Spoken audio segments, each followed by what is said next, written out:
dadka Soomaaliyeed waxay leeyihiin dhaqan iyo hiddo lagu garto oo ay kaga duwan yihiin bulshooyinka kale ee dunida.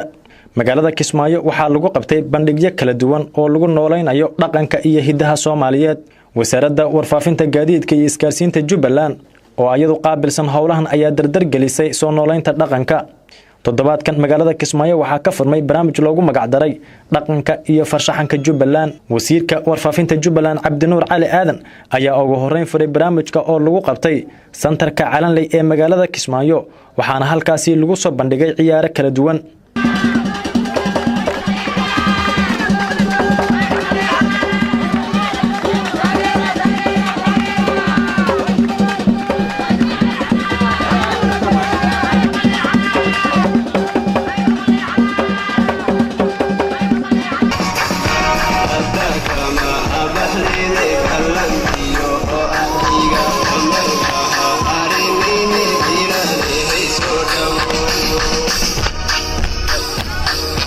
abwaan maxamed Cabdullahi waa madaxa fanka ee Jubbaland, wuxuu hambalyo u diray bulshada Jubbaland asagoo sheegay in wax lagu farxo ay tahay in Jubbaland ay soo nooleyso hidaha iyo dhaqanka Soomaaliyeed.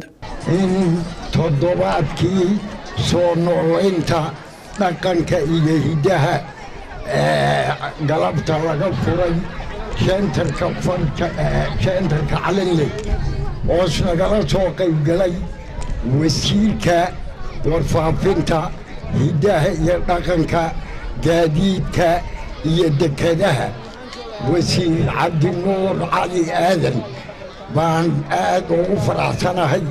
hadal badan sii odhan mahayo. ummaddan hidaheeda iyo dhaqankeeda aan hormarinin oon soo noolaynin oon kor u qaadin uma jirta ma aha. sidaa daraaddeed hidaheedna si aan kor ugu qaadno waa toddobaadka hidaha iyo dhaqanka.